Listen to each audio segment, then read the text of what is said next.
Wow.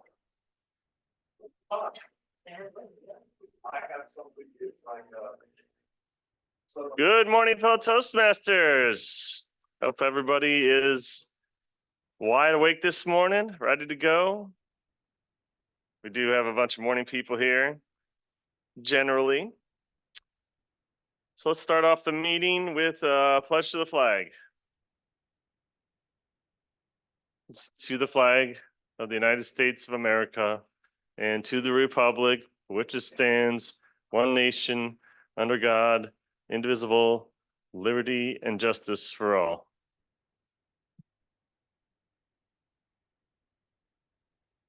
Any announcements from the floor? I have one from Kate, but I will give you that later. Today's theme is New York, New York, everything about New York. One thing we'll do with Toastmasters, many Toastmasters like to do is we like to talk about ourselves. That never happens. Well, we live in New York, so we could talk about New York. I feel like anybody could talk about this. I wanted to give everybody a little softball today and say, okay, well, what I've been doing in New York. Have I seen all of New York? It's a big state, right? It has the biggest state park in the country. The Adirondacks, yes.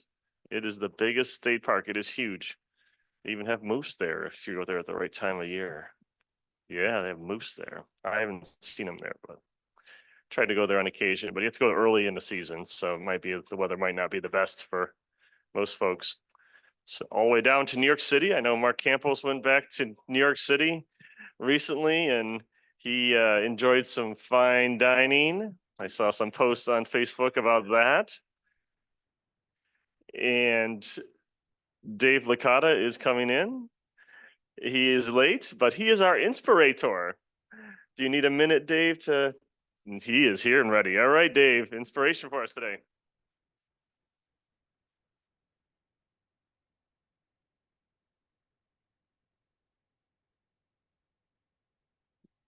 Good morning, everybody. Yesterday, like so many people in Niagara County, I was slapped in the face with change. And at my age, I'm not really that enamored of change.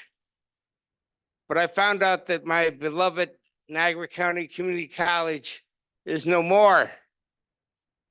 It's going to be called SUNY Niagara. They're going to rebrand it. So naturally, my response on Facebook was to type in, I will always be a proud alumnus of Nabisco Tech.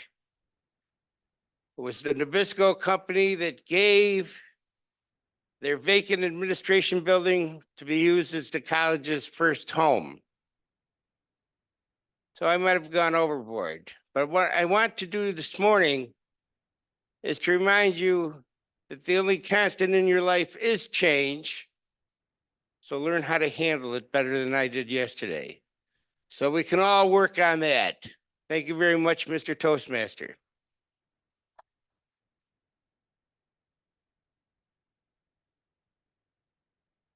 Dave had impeccable timing for his role.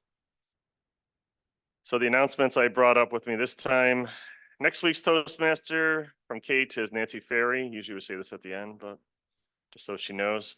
And Wednesday, the 28th is an officers meeting 7 to 8 on the regular Zoom link. So that's the two announcements she gave. Okay. 7 for the officers meeting, yeah. Okay. So as I was saying, New York is a big state. New York City all the way to Niagara Falls. Someone the other day I heard on the radio, it's the first time in Niagara Falls. They're from the area. Yes, and they're in their 20s. I'm like, that seems crazy to me. They never went there. Apparently it was been downgraded from 7 Wonders of the World. It's like 9th or 10th now, sadly, but it's still beautiful and it's in our backyard. So we need to explore New York and check everything out. More about that later. In Toastmasters, we have we have our guest. We need to welcome our guest, Dave. Do you want to Stand up, Dave, or raise your hand. Dave Licata may want to introduce him. Yes, but I did not tell the Zoom crowd though. So Dave Licata brought in a guest, Dave, from the Optimist Club.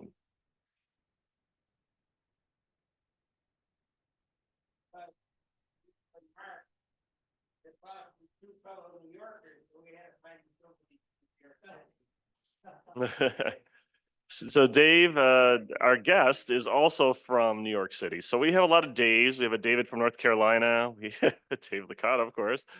And now we have a guest Dave. So it's very confusing. So it's okay to use last names if you need to. So Dave has recruited him to come in from Optimist, and he's been trying to recruit him for how long? Since he showed up, and it's been many years since he's been an Optimist. So we're happy to welcome a guest today. So in Toastmasters, so if you could with your roles, by the way, just explain, because we do have a guest. And so the more he understands what's going on, the better it is, the more comfortable he'll be. We do have a role holder. The first one is a WAG master. So it's a word master, master, and a grammarian combination. And Mike Licata is our role holder. Could you come up and explain your duties today, Mike?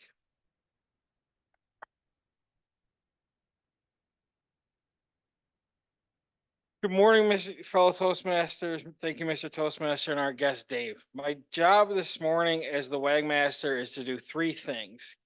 Number one, give you the word of the day, and I'll start with that. Today's word is empire. Pick something simple. It's an extensive group of states or countries under a single supreme authority, formerly especially an emperor or empress. And it's also used as an adjective denoting a style of furniture, decoration, or fashion during the First or the Second Empire in France. My other two jobs this morning will be to count ahs, ums, pregnant pauses, and then my last role as grammarian this morning will be to comment on the poor uses of people's grammar and the good uses of the English language as well this morning. So those are my roles this morning, Mr. Toastmaster. Thank you, Mike. I don't know if you've ever listened to people on the radio or on TV. Sometimes they do, especially politicians, say and a lot. And once you've been to Toastmasters, you notice it even more, and it drives you crazy. How are these public officials, famous people, such terrible speakers? And we think they could use Toastmasters. I know that's what I think. And some of these people are in charge of empires. Got the word of the day in, Mr. Wordmaster. Our quote master today is Nancy Ferry. Please welcome her up for our quote of the day. Yes, sir. My quote is from John Powell. Doesn't have anything to do with New York, but it's a good quote. You have a unique message to deliver, a unique song to sing, a unique act of love to bestow. This message, this song, and this act of love have been entrusted exclusively to the one and only you.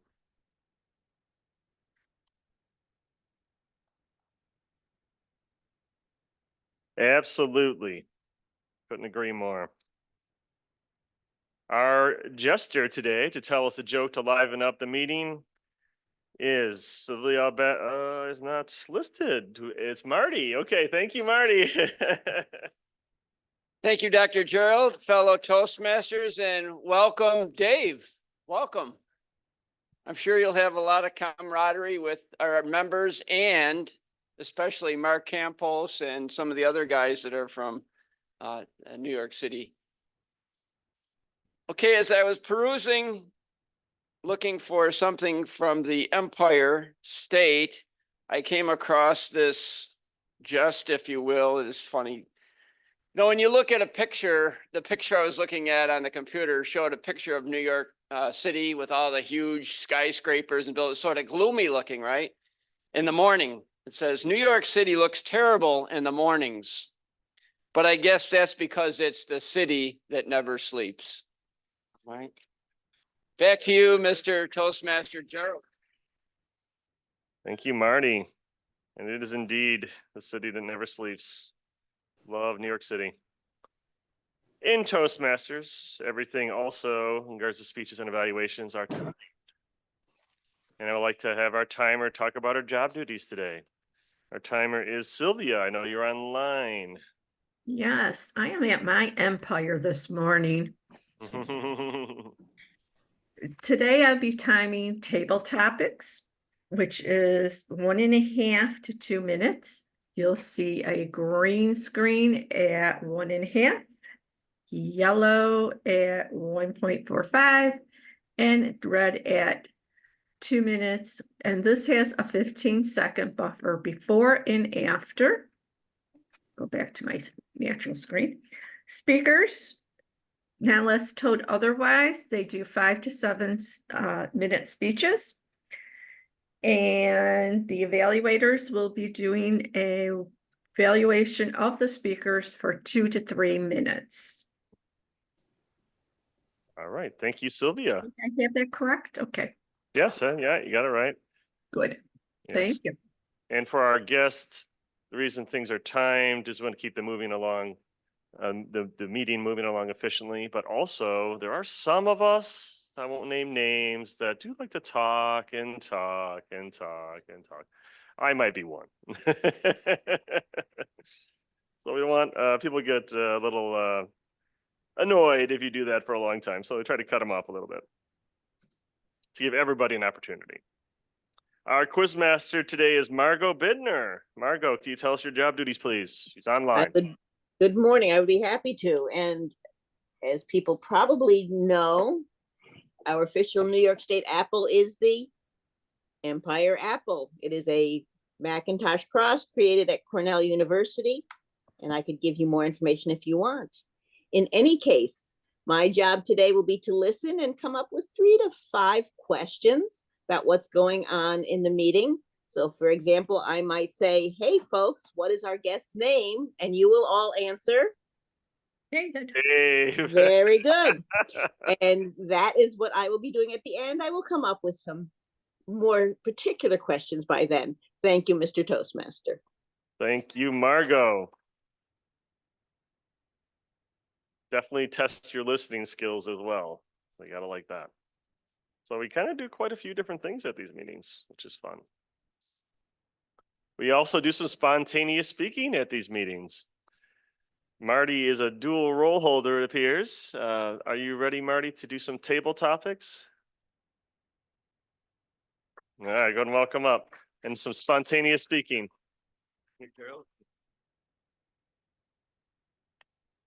I just need a few seconds here. I do have a list of people that have roles. Our speakers are Larry McKenzie and there are 2 other, who else? Phil Russell. I didn't see Phil. He is Phil. Okay, speaker, Larry McKenzie. Jackie. What is Jackie? Joe is Are you an evaluator or are you a speaker? Okay. Okay, Jackie. I just wanted to make sure I didn't.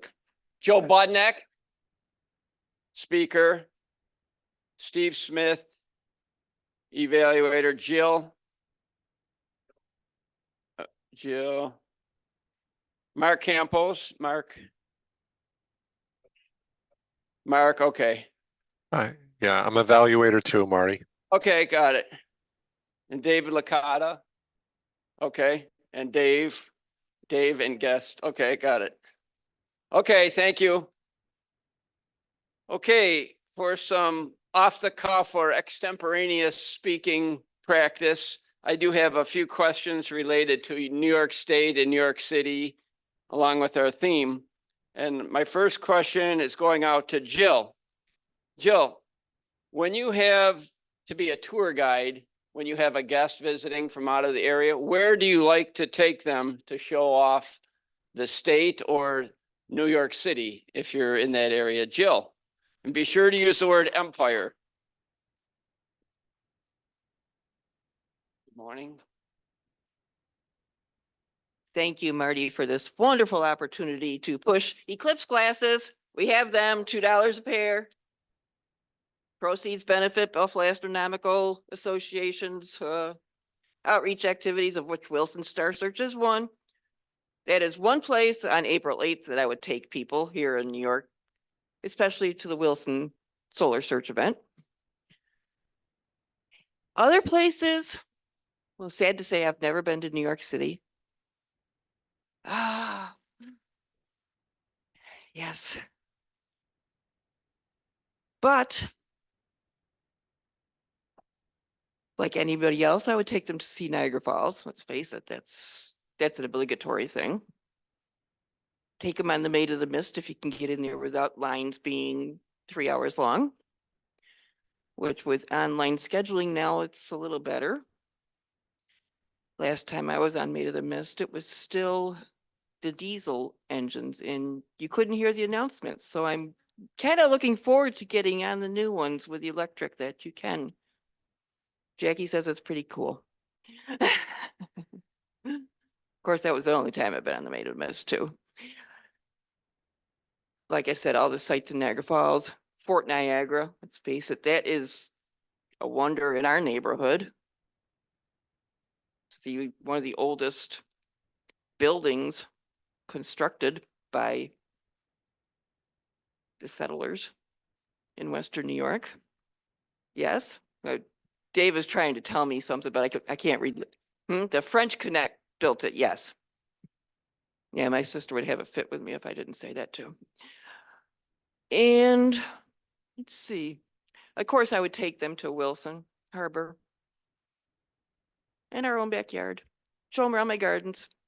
And that's about where I would take everybody. Thank you, Marty. Thank you, Jill.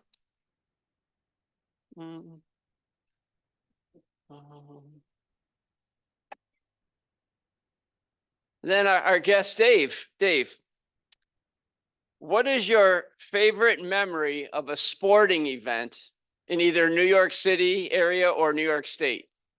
Dave, and you have, watch the camera here. You have a minute and a half. When the green comes on, you can wrap it up, but you have 1.5 minutes. I'm sure you'll do a fine job. Good morning. Welcome. Welcome. Thank you, thank you, thank you. This is thank you in sign language. I teach sign language here in Lockport. Okay, I am from New York City. I grew up there until I was 15 years old. My parents are both teachers. Okay, my parents were both teachers and my father was a biology chemistry teacher. I grew up in the Bronx Zoo and the Museum of Natural History. I know what every fern is named in the Bronx Zoo, not just the animals. But we also have many sports teams. And my favorite sport event, it must have been kismet. I don't know what the word is for it. Why I brought this hat with me today. I was in Madison Square Garden in 1970 when Willis Reed limped out of the locker room and the place roared. He was our hero in the New York Knickerbockers, but he was hurt. And we hoped that he could play. And he took 2 shots in practice and then 2 shots in the game, but he had to leave because he couldn't play any longer. But we had the best point guard in the history of New York City that took over the game. His name was Walt Clyde Frazier. He scored many points, had many assists, and completely took over the game. And 9 professional teams in New York City, I was present for 1 championship, beating the great Wilt Chamberlain for the New York Knicks. And I brought this hat today. I didn't know I was. Excuse me? My favorite apple? Empire. Of course it's Empire. But the word empire, I'm finished. Yeah. Thank you. Oh, Thank you. thank Excellent. you. Excellent. Sorry. All right. Thank you, Dave. Welcome.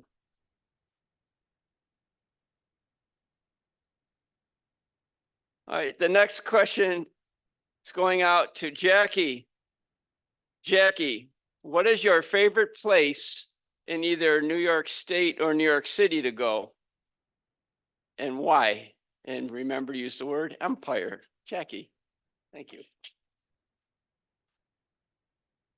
Good morning, everyone.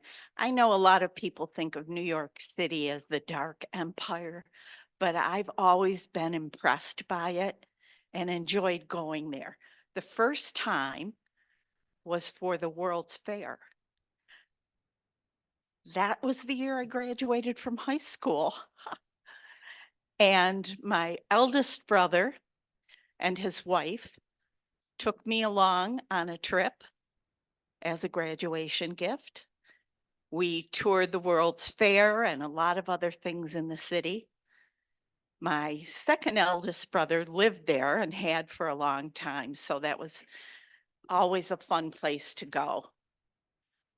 One of the other exciting trips I had there was the year I was going to get married. My mother was going to make my wedding dress, and we went to the Great Empire to shop. Found some beautiful fabric, and she eventually made me a gown out of it. But I have to say, I think my very favorite place to visit is probably Niagara Falls. There's something so awesome and magnificent about it. It's just amazing. And I did ride the new boats this past summer. They go a little closer to the falls, I understand. And you don't have the throbbing of the engines, but you certainly feel the throbbing of the falls. It's the most impressive natural wonder we could possibly ask for. Thank you, Mr. Toastmaster. Thank you, Jackie. At this time, we'll call for a timers report from Sylvia. Hey, well, all three of our contestants of table topics qualified. Jill exactly 2 minutes, right on the dot. Dave used a buffer 2:08 and Jackie at 1:45. Okay, thank you, Sylvia. So you can mark your ballots for either Jackie, Jill, or Dave. Someone will be coming around to pick them up. Word. Word master report. Mike Licata. Mike, thank you, Mike. Thank you, Marty. Dave used it, Jackie used it twice, and unfortunately Jill did not use it this morning, so you can vote for either Dave or Jackie. Mr. Toastmaster.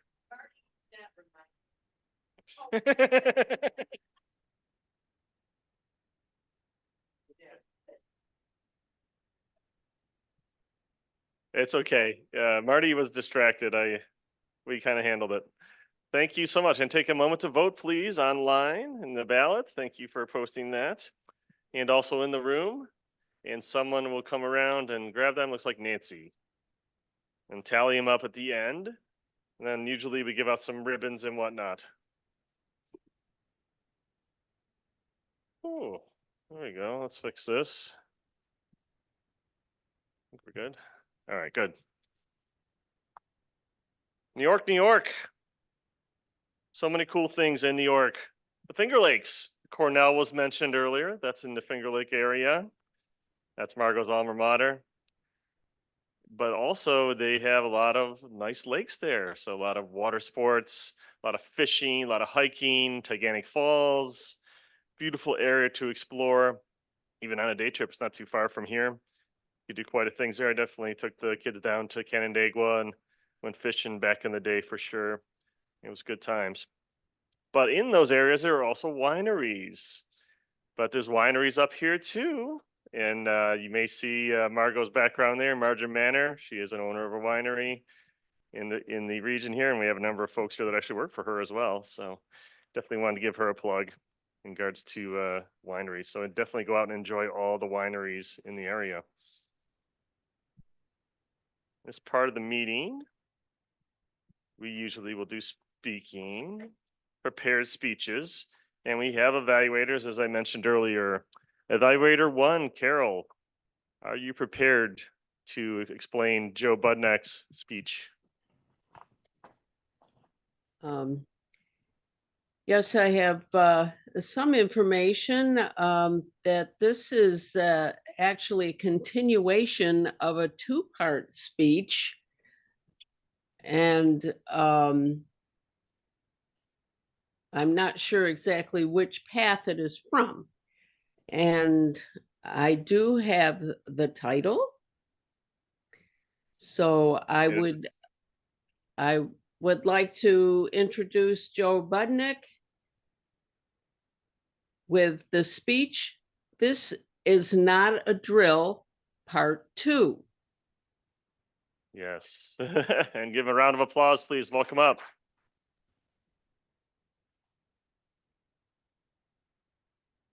Five to 7 minutes, Madam Timer. Good morning. As some of you might remember, my previous speech, March 30th, 2023 was a day of infamy for me and everyone in Lockport High School. One of the most scariest days of my life when I walked into the building and heard on my walkie, lockdown, report of shooter. Lockport High School was one of 34 schools in Western New York, our Empire State, that was on lockdown that particular day. And why? Well, because some knucklehead thought it was a cute idea for a sick joke. It was a phenomenon called swatting. So several schools, of course, in the area were hit with this that particular day. So what specifically is this? What is swatting? What this is a criminal harassment act of deceiving an emergency service. And what it does is it sends police or emergency services to a response to a specific place or location. Schools are usually hit with this. Our schools were, as were several in the area. But it's not just schools that have been affected by this problem. Politicians have been hit by this, have been targeted of swatting. So as celebrities. There have been many celebrities that have been victims of this too.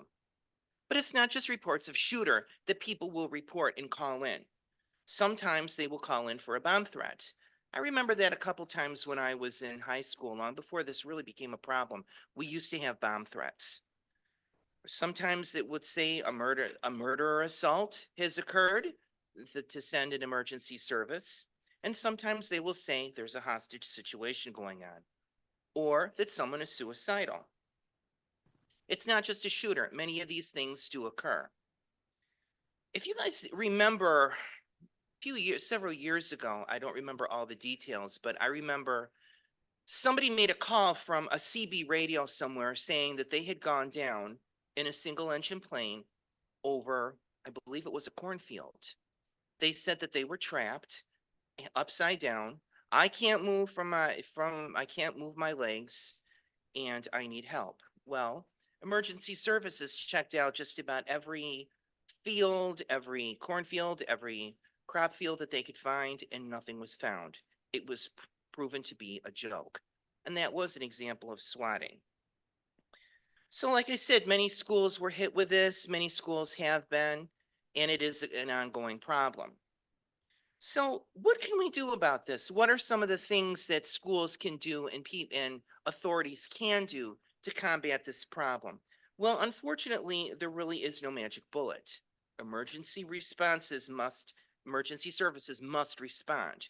You can't just have a little boy who cried wolf mentality saying, well, it was a joke before, so it's probably a joke now. God forbid you can't do that. Well, on October 2018, the Seattle Police Department came up with some solutions.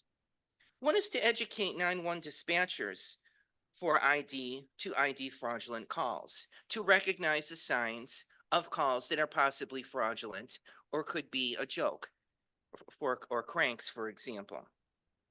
Another thing, ensuring responders are aware of the fact that there could be a potential for a hoax. Obviously, they do have to take this seriously, but at the same time, understand this could be a hoax, this could be a swatting incident. You just to make sure that there is that, that there is that possibility. Another thing, creating an opt-in register for people who are potential victims of swatters. If someone feels like, say, if they are a politician or a celebrity or anyone that feels that they are a victim, could be a victim of this activity. This is a registry that they could sign up for with the police, knowing that so the police know that this could be a potential for a swatting incident, that this could be a joke that somebody could be playing on them. And most of all, recommending emergency providers take extra care when responding to calls received at non-emergency numbers. A lot of swatters will, like you say, will not call 911. They will call from a school or like a cell phone or maybe a payphone, or a lot of times they will use a burner phone that cannot be traced to say that there could be something going on at a place, a location, or a school. So when a call comes in from one of these sources, they recommend that, like I said, emergency providers take extra care and understanding that this could be what is happening, that this could be a swatting technique. So we like to keep our schools safe. Our schools have been safe.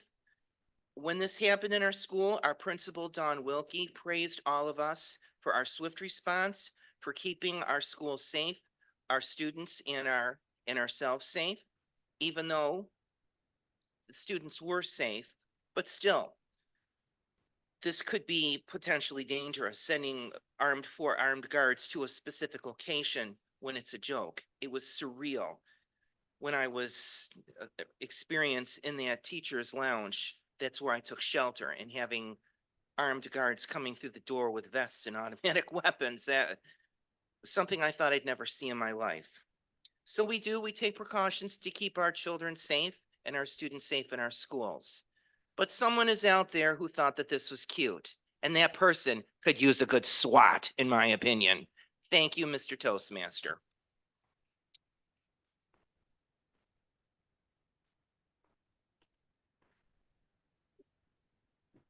Thank you, Joe. That was the rest of the story. I always love that. Paul Harvey's amazing. Our second evaluator today is Mark Campos. Are you ready to evaluate Phil Russell, Mark? No need to ask if I'm ready. Dr. Stevens, it's my job to be ready. Thank you, Yeah. Mr. Toastmaster, fellow Toastmasters, and our guest, Dave.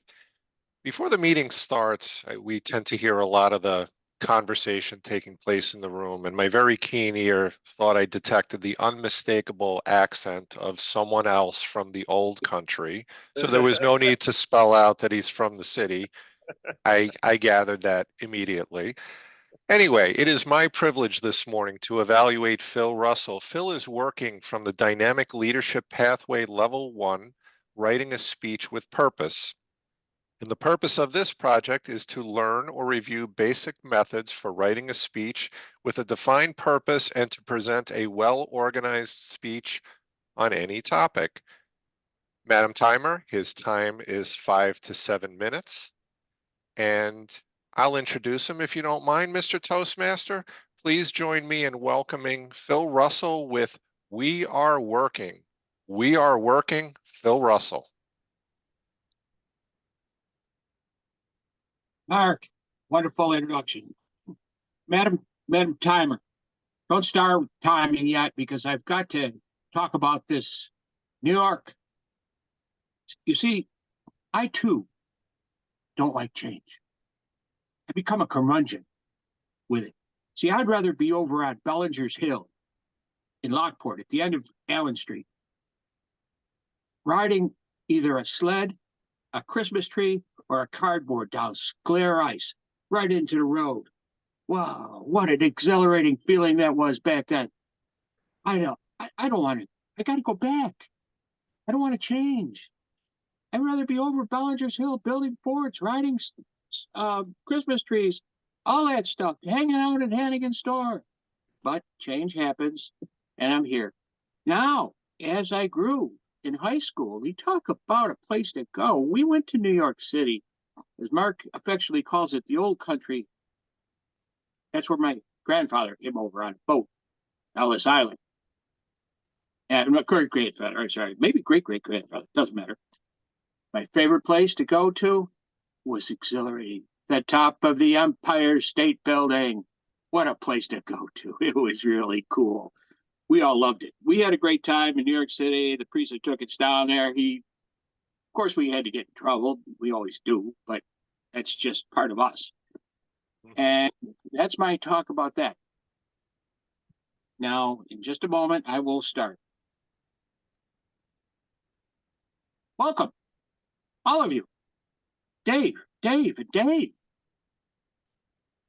Who would forget Marshall? All the way from China. Welcome. It's a great place. We've been working on membership. Now, Dave Licata brought us a guest. That's the first step in membership, bringing a guest, seeing how we do things. Toastmasters in our group needs to grow. We need to grow. We always need to grow. That's the thing about Toastmasters. People come, they advance, they go, there they are. And the way we go is through guests that become members. We're in a perfect opportunity at the YMCA.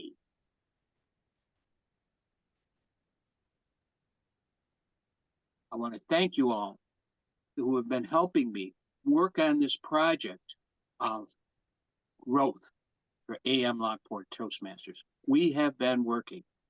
We're getting it done. Next week, I will elaborate even more on the final speech of this project. Oh, by the way, hey, Larry, great to see you. Haven't seen you in a while. Oh, I couldn't believe it. That's great. Now, I'm here. Why am I here? Well, I'm here through the miracle of technology. Thank you, Lenny. Thank you, Mark. We have technology. I couldn't be here. I have a 9 o'clock appointment here in Wilson. Takes a half an hour to get to Lockport. Could not do it even if I wanted to. So it is best to meet in person in Toastmasters. No question about it. But through the marvels of modern technology, growth, expansion, we have people from China. Where the other day, where are you from? Carolinas? It's down south. It's a beautiful area. If you've ever been down there, I was just talking to a friend of mine. Her son lives Blue Ridge Mountains. Oh God, is that beautiful? He lives up in a mountain, and his father, Chuck, my old friend, went down there. He was an ex-Marine, back in Vietnam. He says he took the bulldozer down there and cut the land out, and the kid still has the cabin.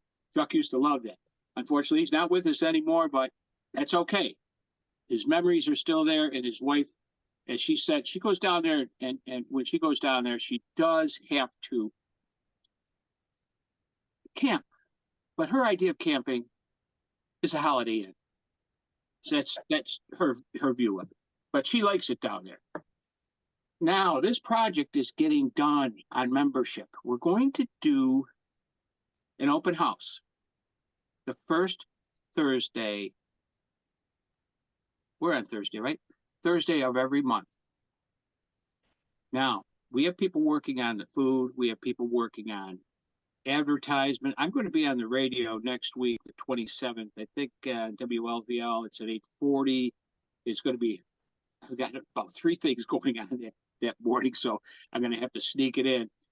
Now, I want to also mention, while I'm on that topic of WLVL, if you call them and ask to be on, be prepared. And don't back down. Go there and do it. Be available to them, because what we're doing is we're advertising. We have people doing the print.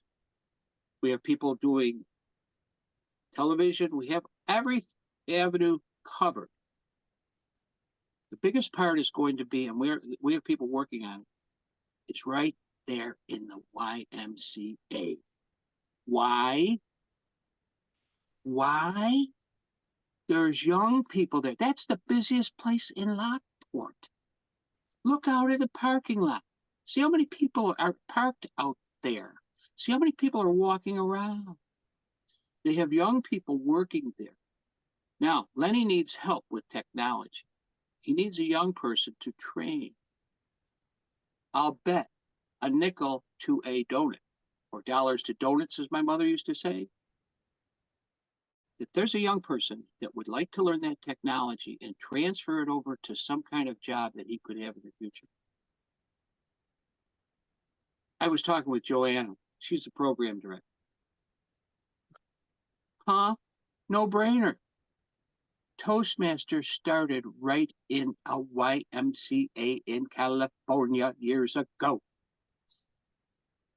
And so we're going back to our roots. Our roots. Now, important thing. We need to advertise for that. We have people working on it. And I'll go into detail on that in my next speech next week. Oh, by the way, I know I've got a little extemporaneous. I move around a little bit. Dynamic leadership is not the project. I'm working on innovative planning. However, innovative planning is no longer a module in Pathways. It's now called dynamic leadership, but I'm still calling it innovative planning. And there is so many projects to do in there. It's great. One of the things we do have to do now, Dave, I know you and I do not like change. We don't. And here's the deal. Here's your deal, Dave. We need to go back to what Toastmasters was when this started. It's fun. It's fun. It's fun. Number two, no apologies. If somebody's missing, we don't know why. They could be at a funeral. They could be business, could be family, could be an accident, could be anything. So we don't apologize and we don't try to, coerce somebody into coming. It's a volunteer organization. So no apologies. Bring back the fun. We're doing everything right. We follow all the instructions. We want to have the members so we don't have to have a WAG master. We can have a word master, a grammarian, and an master, all three different people. We could do this thing and it'll be fun again. Let's make sure we make it fun. Welcome everybody and thank you for all of your help. Mr. Toastmaster.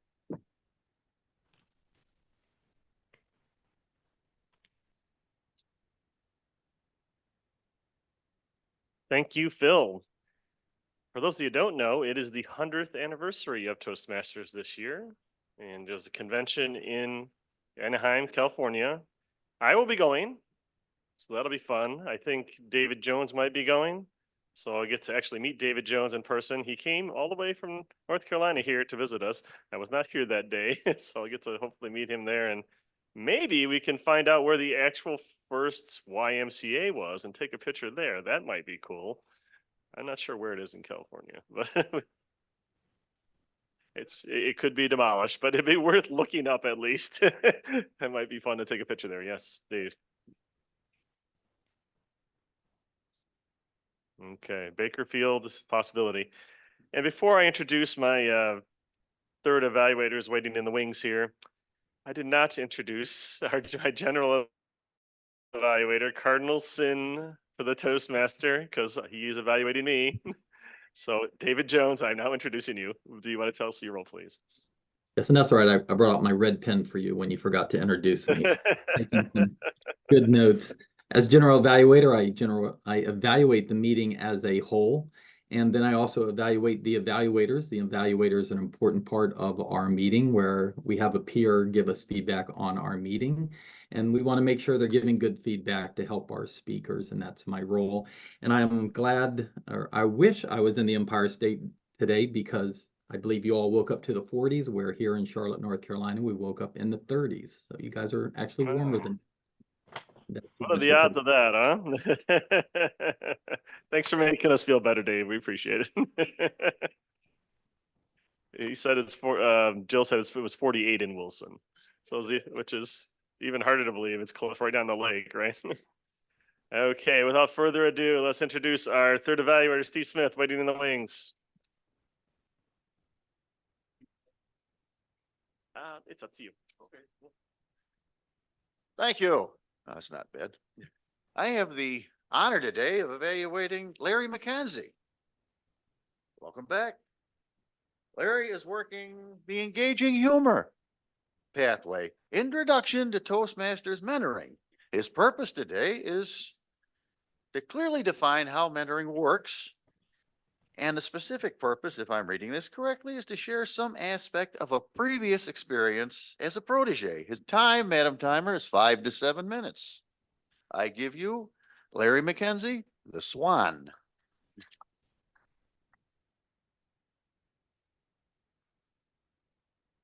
Madam Timer, before you begin with my time, I just wanted to say a couple things. I am very happy to be, and I heard the song, first of all, Empire State of Mind, which is a really great song. And I was reminded of that today with Empire being the word of the day. But not only that, there was an apple mentioned, which was the Empire apple. My favorite is the Crispin, even though it may not be from New York State, but formerly known as the Matsu. Something I did not know. Madam Timer, many years ago, when I was a young boy, I was listening to the radio. Back then, it was AM radio. AM radio, and I sit there and I play with the radio and I try to dial it in on a station and just to be able to hear it. Well, we were very fortunate here in the Western New York area. We had WKBW. What's WKBW? 1520 AM on your dial. It has a 50,000 watt range. Would that be the correct term to use there? I know Dave's ready, he's chomping at the bit back there, but I used to listen to 1520 AM radio. I used to travel back up to Nova Scotia. And in Nova Scotia, late at night, you could sit there with your radio and play with it, and you could listen to WKBW 1520. So I felt like I was at home even when I was away. Well, back then I didn't know what I was going to do in my future. And Wolfman Jack was somebody who really hit it home for me. And I used to, the Hound. I used to emulate him with what I was trying to do at home and when I listened to the radio. And ironically, as time went on, 1989, I decided to go full time and be a DJ. I had 4 children, family, just left another business. And I said, how can I do this? But I jumped in, both feet. And I said, I can do this, but I need help. Listening to the radio wasn't going to make it all the way. I heard this convention that was about to happen, and it was in Las Vegas, being run by our trade magazine. Believe that or not, a trade magazine for mobile DJs was started in Rochester, New York by Robert Lindquist and Mike Bonacorso. Mike Bonacorso, nice Irish kid. And they were having a convention out in Las Vegas. I said, I have to go there. I have to see what this is about. That year was 1990. I attended the convention, met a lot of interesting people, attended some of the seminars. But during that time, there were some gentlemen and a couple of ladies that I met that were also DJs.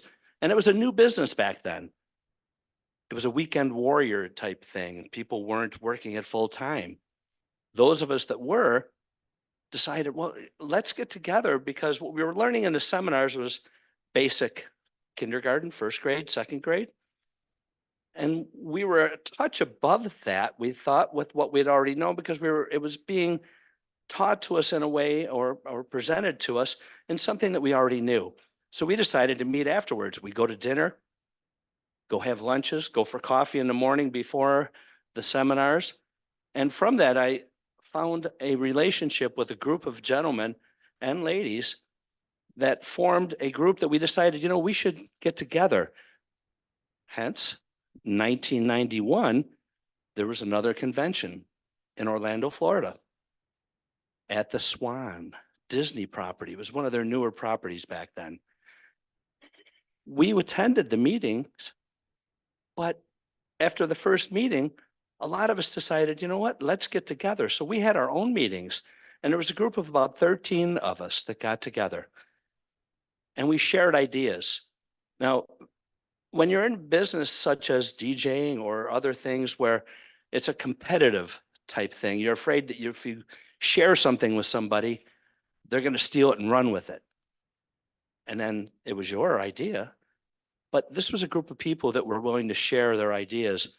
And we were all proteges to each other, but we were also all mentors to each other because we shared so many great ideas during that time in Orlando that we decided, let's get together in Morgantown, West Virginia. Morgantown. We go there the year of the miners' strikes.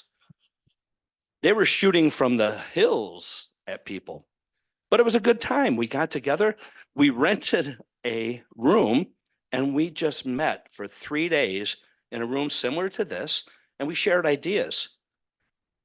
That was in 1991. I left there full of vinegar. I'll just use that part of it, I guess, P&V.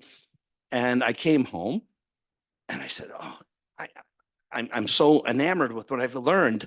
So what I did was I had the opportunity to do an event for Barry Manilow. And it was in October of that same year. I had to play 4 hours of straight Barry Manilow music for a group of his fan club. They loved what I did because I liked Barry Manilow. So I was able to, I knew all of his shtick, so I was able to do some of that. From there, they invited me to go to Atlantic City in December 1991. I didn't know how do I price it? What do I do? I was just excited that they called me. Lady from Hollywood, California. I said, I can do this. They put me up in a room on his floor. And I was, how can I, 4 hours? What am I going to do at this luncheon? Well, it was when Barry Manilow released his new Christmas album, 1991, my claim to fame, Barry Manilow.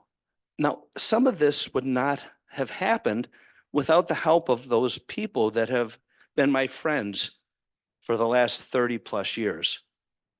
We've grown together, we've shared ideas. And then there was a gentleman 20 some odd years ago that invited me to a Toastmasters meeting. I said, well, I don't need to go to Toastmasters. I think I've learned a lot over the years.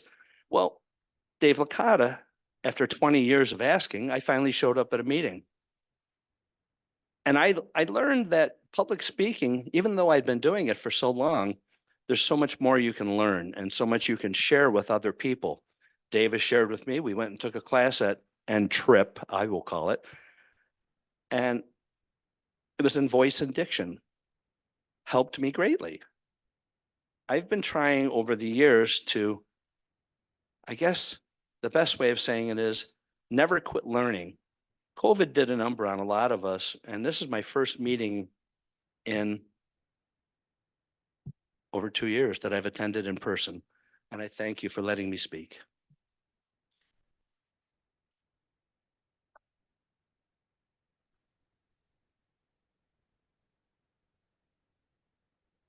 And we're happy to have you back. And also Tom Heldwein is back in the audience as well. We want to welcome him back as well. He's usually at work at the VA, so he has trouble making meetings. So we had quite a few return members today, which is awesome. I'd like to call for a timers report, Madam Timer. Yes. This morning, all three of our speakers, even though they have used the buffer, they still qualify. Joe at 6:05, Phil at 7:15, and also Larry McKenzie at 7:15. Oh, wow. Coordination of time. I like it. Good job, all. So let's talk a little bit more about the great state of New York and New York City. I've taken a number of trips to New York City specifically. Love going to New York City. Great place. Whenever I see Lady Liberty, I just get full of enthusiasm. It's just so beautiful. It's like, wow, can't believe that's right there. You know, see it on TV all the time. So many movies are made in New York City and the New York City area. I know some are made here as well, but so many more are made in the New York City area. So many famous things to see there. Things that I had to go a number of times to see quite a few of the things. And I finally tracked down the last time I went to the Flatiron Building. That took me a while to find. And there's a Harry Potter store right next to it now, or pretty close to it right now. So for the younger folks that are Harry Potter lovers out there, you can go in there and do a virtual ride if you desire. It's kind of cool. I'm not going to lie. And you could do a wand battle if you're into that too. But I did wander around Central Park as well. It's huge. You can spend a whole day in Central Park. And they have all these little side buildings. And when I went to, there was one that looked like a little tiny castle that I went to, and this guy was following this lady around, and she's getting a little creeped out. And I'm sure my wife overheard this. And then we get to the top of it, and this guy proposes to her right there. And this guy comes out of nowhere that was following her around with the camera, plus the photographer to take a picture of it. So she was freaked out, just like, who's this creeper taking pictures of, you know, looking at me with the camera all the time? It turns out it was a surprise. What about the food? Oh my gosh, tons of good food there. Chinatown, Little Italy. You can't go wrong. There's so many good places to go. Oh my gosh, a good bagel, right, Mark? And Dave. Hard to find right around here. Cats? Cat's Deli, yes, yes. Harry Met Sally, right? Yes, famous place. When I took the kids there, they munched on some sandwiches, corned beef, as I recall. Yes, they loved it. My wife has indoctrinated them with corned beef around the house, but they had a whole massive sandwich. They couldn't believe how big it was. So yeah, I had a good time there. So many good iconic places to go. So you definitely got to go down there. They even have an aircraft carrier. I think it's still called the Intrepid, if I got the name right. And we toured that as well. The Met, if you like art. I mean, geez, so famous on TV. They have the Met Gala all the time. And all these famous people dressing up there. I just had to walk around, and even if the famous people aren't there, just look at the famous art, right? So many cool things. You just got to go if you haven't gone. At this point in the meeting, we'd like to start introducing the evaluators to evaluate our speakers. Carol, are you ready? Yes, I'm not sure why I've lost my video, but can you hear me? We can hear you, yes. Oh, okay. Prior to starting to time Sylvia, I'd like to mention that I've just been to New York City one time, and just like Jackie, I went there when the World's Fair was on, and it was a graduation from high school present too. I went with my mother and a friend of our family, and we stayed with another friend that lived in New York. And it was kind of overwhelming, although I did like the Empire State Building view. And but I haven't had a real desire to go back. Now, on to evaluating Dave Budnick. I will start that. He gave us a second part of the swatting incident. He had very good eye contact, hand gestures, and throughout he had kind of an expression of distastefulness or disgust, which conveyed that this was a very upsetting thing that goes on. He did give us a very good description of what swatting is, and he did look down at notes a few times, but it was to give us more information. And he also, once he did read them, he immediately looked back up and maintained eye contact. And throughout, you just, like I said, he let us know, you know, what a disturbing day it was for him. And I know it was good at the end that he added just that little remark that brought a little levity to a very disturbing thing that's going on in our world now. Mr. Toastmaster.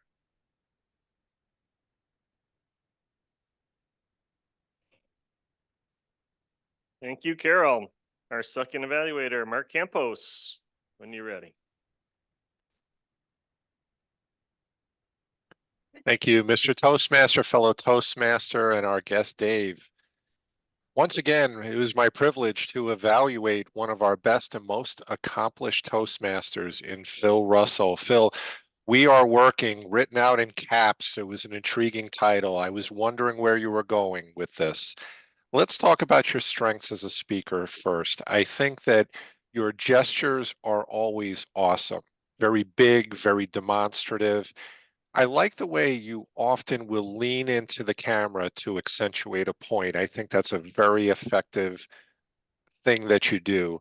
Secondly, above and beyond all the other Toastmasters in this club, you are a master at the facial expression.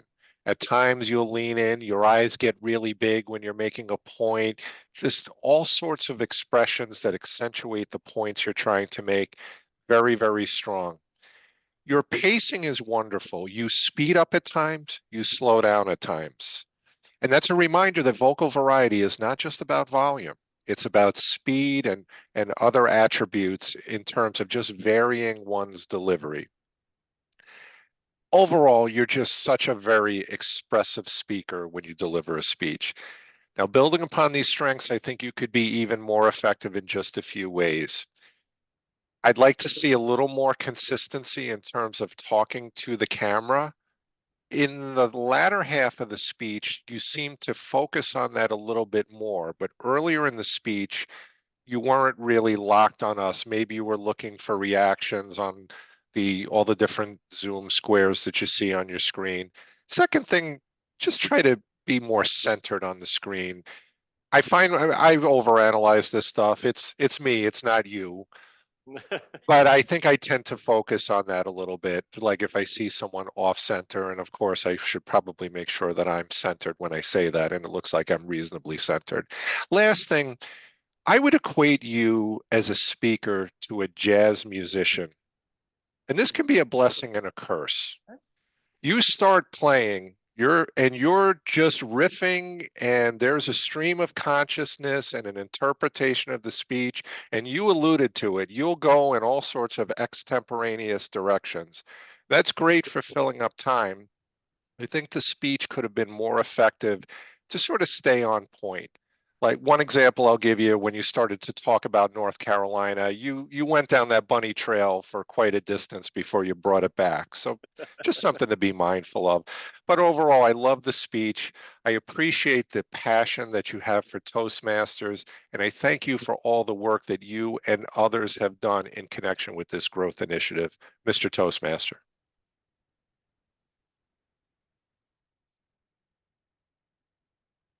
Our third evaluator, Steve Smith's waiting in the wings. Thank you, Mr. Toastmaster. Fellow Toastmasters, our guest, Dave. More importantly, Larry. Thank you for bringing us this wonderful speech today. You told us not only of a minute, you told us something of yourself. And you set the scene right off the bat many years ago. And you reminded many of us, they're a little bit older, about WKBW and the wonderful radios we listened to back then. And you touched upon the fact that you can get WKBW a long ways away because it's what we used to refer to as a 50,000 watt giant. Now, I could spend an hour telling you why that is. It's all about propagation that no one wants to hear, so I won't go there. It's fascinating to me, but anyway. So you set the scene with that, and then you told us about Wolfman Jack. Now there's a blast from the past.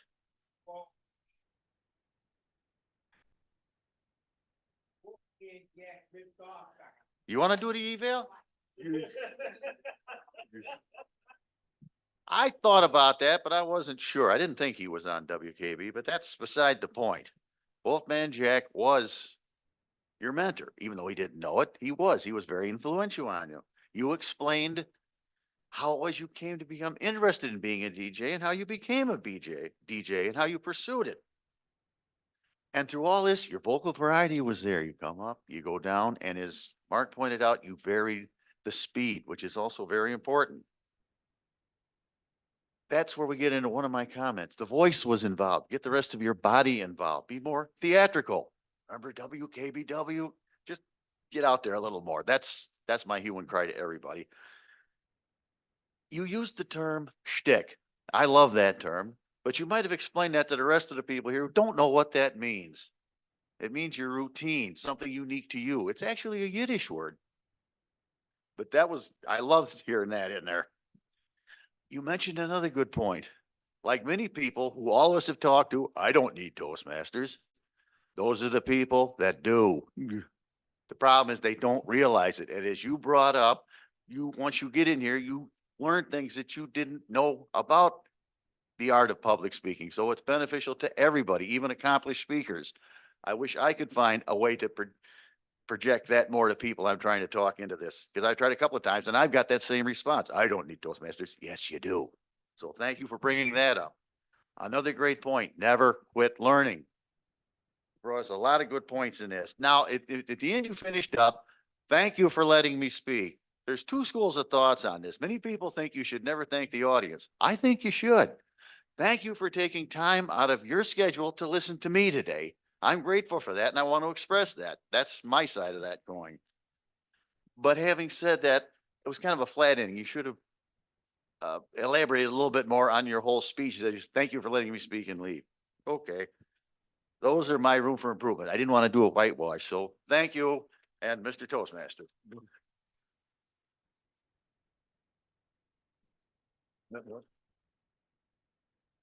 Thank you, all our evaluation speakers today.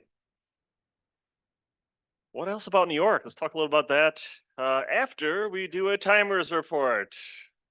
Caught that one. Last time. Carol Ann qualified at 1.50. Mark qualified at 2.53. And Steve Smith qualified at 3.08. Nice. Okay, so take a moment to vote on the ballot or online for your favorite evaluator. Great job, all. We can't forget to talk about our home area of New York, certainly. Buffalo, Lockport, there's lots to see here as well, right?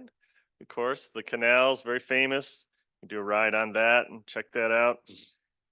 But Buffalo's got a lot of famous architecture. So Darwin Martin House, right? You got Frank Lloyd Wright. Just other buildings in the area as well. Famous presidents were here. Lots of industry back in the day.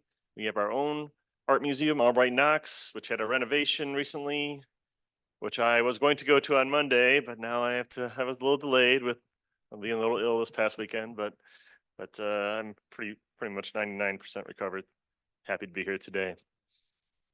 But you got to go check out your local area as well. So many things to see. And I do also want to talk about our sports teams. We have the Buffalo Bills, of course, locally here. I know some people say it's the only football team in New York because the other ones are in Jersey, but we still love them there anyway. Got the New York name. We just like to give each other the business a little bit. But also the Sabres and the Rangers and the Islanders, of course. And the Knicks, yes, my favorite team. Got to see them last year at the Garden there. That was nice. I'd always wanted to go. But I do want to share a story, since I have time, about when I was able to go to the Stanley Cup in 1999. Some of you may have heard this story already. Some of you may have not. So I was in chiropractic school, and they won and got into the Stanley Cup. And I thought, I'm going to go get some tickets. My colleagues laughed at me. They said, there's no way in God's green earth you're going to be able to get tickets for this. I said, okay, well, I'm going to try. So I got in my car and I drove down to the stadium, the arena, and I waited in line with all these other hopeful fans. I was way back in the line. Two people in front of me were from Rochester. They had, and others had these silver Stanley cups they were passing around. They made of tinfoil, and drinks were plentiful and being poured into these things. So we had fun sharing drinks with random strangers. And one of the guys in front of me went and somehow found the box office manager, and he said, "There's only 2,000 tickets available to the public. There's no chance you're going to get tickets. You're so far back in line. Good luck with that." So we had a good time. It was a little bit of a downer. And then they're like, well, there's a new Ticketmaster that just popped up in a new Tops in Rochester. Do you want to go? Apparently I made friends with these guys over beer. And I said, well, this might be a little dangerous. I kind of barely know you guys, but what the hell? So I drove right behind them, and they put me front in line. It opened up at 6. So I was the first one in line. Those two guys were behind me. That's the only people in line that got tickets. The first 3 people. That's it. And I was a student then, so I didn't have a lot of money. So I, of course, went for the cheap seats. $60 to go to a Stanley Cup game. Back then, now it's a lot more. It was against the Dallas Stars, 1999. Dominic Hasek, the Dominator, was there, and it was a great game. They won 2-1. And the streets of Buffalo were alive. Let me tell you, after the game, they're honking horns and people jumping around. It was amazing. Sadly, that was the famous no goal season where they went to, I think, 4 overtimes, and Brett Hull had to skate in the crease, and it leads to more Buffalo lore suffering and Carson not getting championships. But it's okay. We like our lore. We like to be the underdog, and one day we will get there. That's what I say. So I wanted to share that story with you if I had not shared it already. Well, I got lucky, but hey, I'll take luck anytime. At this point in the meeting, we generally will do a roll reports here. Mr. General Evaluator, do you want to do them or do you want me to do them? I'll let you do them. Thank you. Mhm. So I don't forget, maybe I can have your report right now, Mr. General Evaluator. Thank you. David Jones, please. Thank you, Mr. Toastmaster. And I'll start with our evaluators. The goal for our guest is to give good feedback, and we call it the sandwich approach, where we start with the positives of the speech, then we have room for improvement, and then we end on a positive note. The room for improvement is the middle of the sandwich, usually bologna or maybe peanut butter and jelly. I'm not sure what we decided on with that. And all 3 of our evaluators today did do some form of the sandwich approach. Carol Ann, I'm not sure if you knew or not, but you were off screen. We had a black screen when you were giving your evaluation. Room for improvement. You kind of implied for your room of improvement where he was reading the notes, but then he recovered, but it wasn't really that definitive that was an area he needed to work on, but you did address it. And then you also had a positive ending. Of course, Mark had a great evaluation. It was, he was talking about all the positives for Phil, but he was also doing the same. Mark's always animated, great vocal variety, great facial expressions. He's a great speaker. Also, room for improvement, and also the examples. The only thing I think Mark missed, and it's just a little thing I heard from the speaker, was he was talking about how Zoom is great, and even if he wanted to come to the meeting, he could, which kind of implied he didn't want to come to the meeting. I would have picked up on that as an evaluator. Just called him out on that one. And finally, I noticed as Mark was wrapping up, Steve was getting up on deck. I know Dave Licata and I like that. He's standing up, getting ready to give his evaluation, so we all don't have to sit and wait for him to walk up there. So I appreciate that. And you even did well, Steve, when you were heckled by someone in the audience. And I also like your thank you at the end. That is the other side of the coin. Most of us say don't thank the audience, but I agree with you that the audience does take time out of the day. So I like that feedback. Let me see. Now, just a side note for Phil, here in Charlotte, North Carolina, we have the University of North Carolina, and the communications professor makes all their students come to various Toastmaster clubs locally, and it's part of a project. So we have 2 to 5 students every meeting at my home club. And although they're not going to be members right now, it's just kind of looking down the road. They learn about Toastmasters, they have to write a project on it. So maybe reach out to local college communications to have them send students here just to build it up down the road. My online advanced club here in Charlotte, we had 15 students our last meeting. So that was, they outnumbered the actual members. So that, it's just a good source to look at for your building the club back up. And also I wanted to address Larry. Back in 5th grade at the talent show, or lack of talent show, I actually sung Can't Smile Without You by Barry Manilow. So that was very Nice. interesting moment in my life. Now, Toastmaster of the day, I like the theme. Well, first you start on time, especially at 7 a.m. That's an important thing. New York, we like to talk about ourselves, and that's an easy theme this early in the morning, so I appreciated that. You did mention, and maybe it's another meeting or a speech, but you mentioned Niagara Falls was downgraded from the 7 Wonders of the World, and I didn't hear that. I'm just wondering who knocked or what knocked Niagara Falls off, would address that. And other than that, I thought it was a great meeting and doing a great job as Toastmaster. And back to you.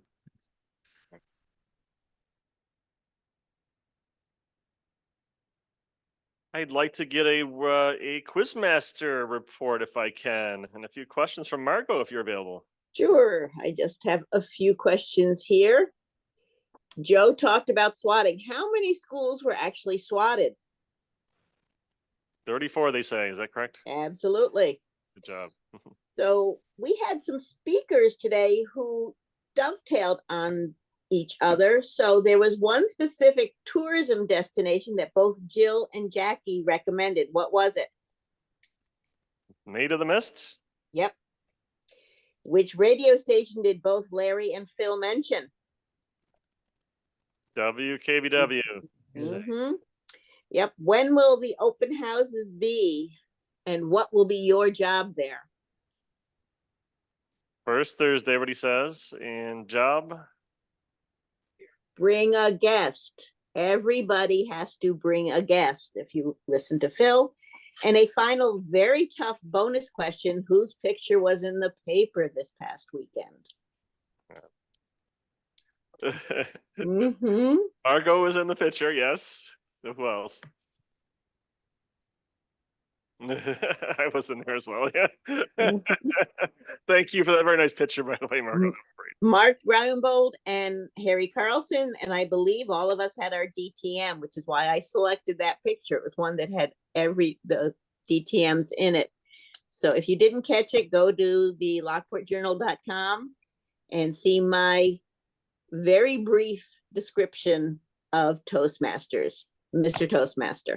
Yes, thank you for that, Margot. Made my kids proud. They were there. Oh, look at that. Dad did something cool. It's always nice to hear that from your kids. Mike Licata is waiting in the wings to do his Wordmaster report, and Wagmaster, should I say.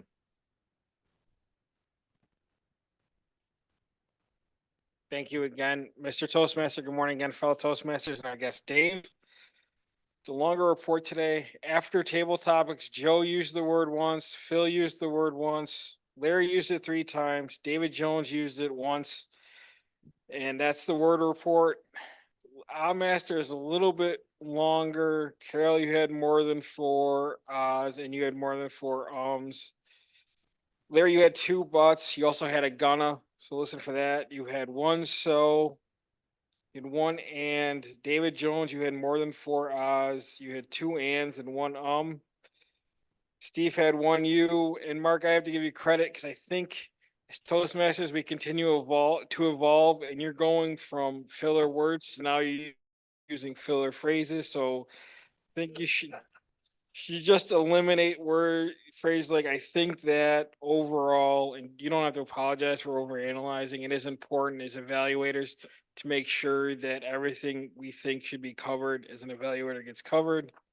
Some of the good usage, steal and run from Larry, I thought was really well done. Dollars to donuts, I thought was a good phrase. You also used shtick in your speech this morning.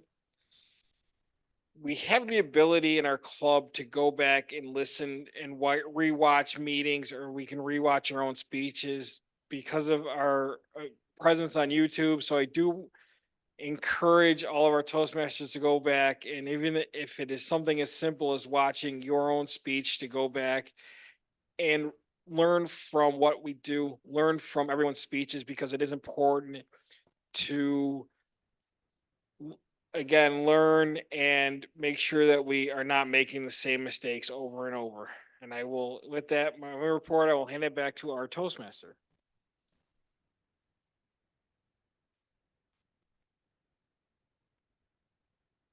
Yeah, I'd like to deliver the winning ballots today. Drum roll, please. Thanks. We usually start off with table topics. So our best table topic speaker is our guest, Dave. Come on off and get a ribbon, Dave. Very exciting.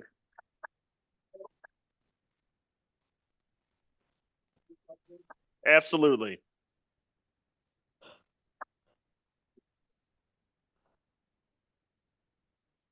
Some of you might have noticed that I'm making some gestures, like saying this, thank you. My first job in teaching back in 1977 was at the New York School for the Deaf. And I didn't know one word of sign language. I was an industrial arts teacher, which is now called technology. My focus was woodworking. I can make a lot of things out of wood, but I was hired and they said, don't worry, you'll learn the language as you go along. Well, I now teach sign language in Lockport for free in a Lockport Family Empowerment Center in the basement of the hockey arena. I would like to offer sign language classes to the Toastmasters. I go all over I've taught in DeSales. I've taught in preschool in Pound Elementary. And I'm also going to the Dale Association. I am very lucky that after 47 years, I still love my profession. My wife says, you're just driven. She says, you're sign language all the time. She says, I hate to tell you this, but you do sign language in your sleep. Oh. And I say, do I hit you? She says, not yet, but I'm a little worried. So I would like to make that offer. I love the expressions, the little ones, the 4-year-olds are the fastest learners. It's amazing, but I teach from 4 to 74. I don't care. Doesn't make a difference to me. I'm a teacher. As my wife says, you need an audience. And this is true. I do. So that's my offer. Excuse me? That's why I'm offering. As a teacher for so many years, I think I maybe know everything. You don't. Never stop learning. I've heard that many times before. People who think they know everything, that's the first thing they got wrong. And I learned a lot today. I've used the word shtick before. I like that word. Right in there with schmutz and schlemal and schlemiel. I know a few Yiddish words. I'm from New York. Of course I know little Yiddish words. So New York City is a fun place. I moved up here in 2009. I met somebody online after a separation, and we're now together in May, 21 years. So, and she's from the Falls. Last thing I'll say, and I could talk forever, I said, I want to go on the Maid of the Mist. She's from the Falls. She says, I've never been on the Mist. I said, are you kidding me? That's like saying New York City, you've never been to the Empire State Building. She says, I've never been on the Mist. I said, we're going. And we went on the Mist and we got wet and it was great. And I dragged her through New York City. Boy, was she eyes wide open. She had never been in a taxi cab in her life. So it was fun. I had fun this morning. I hope getting up 2 days in a row, early in the morning, I'm the president of the Sunrise Optimist Club. I sit next to him. Kidding me? I compete with him on trivia. Sometimes I beat him, usually I lose. But to get up this early, 2 days in a row, this might be worth it. I appreciate what you guys do. Guys and girls, I'm sorry, politically correct. But I will come back again if I'm invited. I'm contemplating joining. My wife will say, "Oh, you're nuts." I'm used to hearing that from her. But if I don't have 6 balls in the air, I'm not happy. Some of them fall on your head. Some of them are successful. And I have a lot of stories to share. Oh, believe me. Thank you so much, Toastmaster. I will take this and treasure it.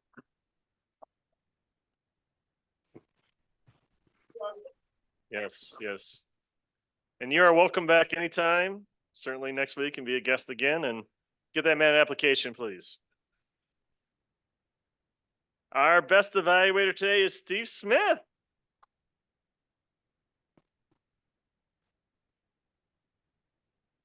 Yes, round of applause, please. Thank you. There you go. And our best speaker, Larry McKenzie.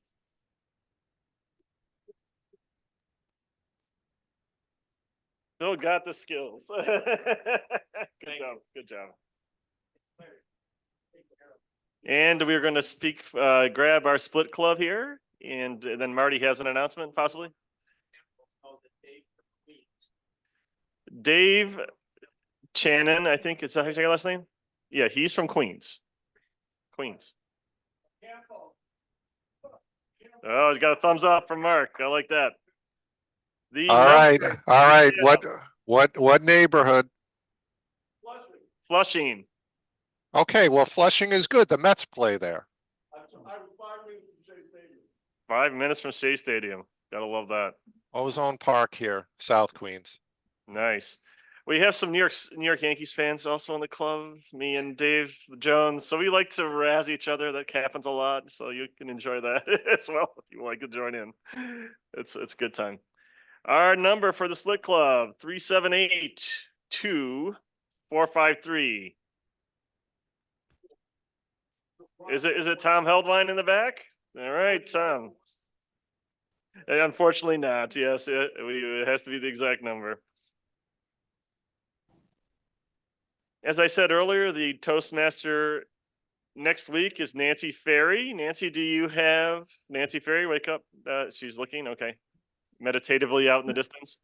Gerald, Gerald is Eric. Yes, yes. Eric, are you? Beth Banks is our Toastmaster next week. Who is it? Beth Banks? It said Beth on it, or am I wrong, Nancy? Nancy, well, Kate texted me that it was Nancy, so I don't know if if she's decided not to. I don't know, but Nancy did the schedule, so you. And I also have an announcement, Gerald. Okay, Eric has an announcement. Go ahead. Okay. I fixed the flyer that I posted last week for our 40th anniversary party, and Dave, our guest, he's also invited too. If we like to invite our guests and members as well. I put in open bar from 5 to 6. It was actually cash bar. So for anybody who, Kate texted me last night to fix the changes. So I didn't want to throw anybody off, but it is cash bar. So I just want to throw that out there. But if anybody has any questions, call me. And I will happy to answer any of your questions. Yes, thank you for being on the committee and also organizing. It's an endeavor to try to get these things. And also for the only weekend I'm available. I appreciate that in April. I can actually make it. So that is a crazy month for me. So thank you for accommodating if we could. And Len has a announcement as well. Thank you, Gerald. A couple quick things. Good use of the mic today. People weren't 5 feet away from it like this. It works much better when you're actually on top of the microphone. Mike Licata mentioned review yourself on the YouTube videos. We're in the final stages of organizing those. A bunch were under Larry's account, some were under my account, creating a new Toastmasters account and uploading them. But there's 2.5 years worth of meeting videos and they're big files, so it takes a little while. But hopefully that'll be all set to go in about a week or so. The third thing, later today, I'll set up on our website where you can pay for the anniversary party on PayPal, just the same way we do with our dues. There'll be a drop down there. It'll be for the anniversary party and you can pay that way. And I'm sure our treasurer, Beth Banks, would really appreciate that. Mr. Toastmaster. All right. Sally Forth, have a great day. We'll see you next week.